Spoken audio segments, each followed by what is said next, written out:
Hello everyone. இந்த வீடியோல நம்ம டெய்லி லைஃப்ல யூஸ் பண்ணக்கூடிய ஒரு சில தமிழ் சென்டென்சஸை எப்படி நம்ம இங்கிலீஷ்ல பேசலாங்கிறத பத்தி தான் பார்க்க போறோம். ஸோ வீடியோக்குள்ள போறதுக்கு முன்னாடி இது வரைக்கும் நம்ம சேனலை சப்ஸ்கிரைப் பண்ணலைன்னா சப்ஸ்கிரைப் பண்ணிக்கோங்க. அண்ட் கூடவே பெல் ஐக்கானையும் கிளிக் பண்ணிக்கோங்க. போனது போகட்டும், இனி நடக்க வேண்டியதை பாருங்க. இதை எப்படி இங்கிலீஷ்ல சொல்லலாம்னா, let bygones be bygones and move on to the more important things. Let bygones be bygones and move on to the more important things. இது தலைகீழா இருக்கு. இதே எப்படி இங்கிலீஷ்ல சொல்லலாம்னா, it's upside down. It's upside down. உங்க கவலையை ஒதுக்கி வச்சுட்டு வேலையில கவனம் செலுத்துங்க. இதே எப்படி இங்கிலீஷ்ல சொல்லலாம்னா, let's keep your problems aside and focus on the work.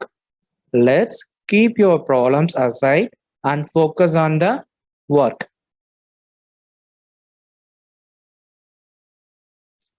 நாம் நமது இலக்குகளை நோக்கி செயல்பட வேண்டும். இதை எப்படி இங்கிலீஷ்ல சொல்லலாம்னாக்கா, we must work towards our goals.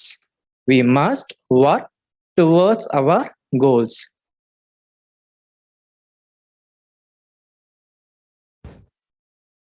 தூங்கும்போது நாம வடக்கு நோக்கி தலையை வைத்து கொள்ளக்கூடாது. இது எப்படி இங்கிலீஷ்ல சொல்லலாம்னா, we should not rest our head towards the north while sleeping. We should not rest our head towards the north while sleeping. சந்தேகம் உறவுகளை அழிக்கிறது. இது எப்படி இங்கிலீஷ்ல சொல்லலாம்னாக்கா, suspicion destroys relationships. Suspicion destroys relationships.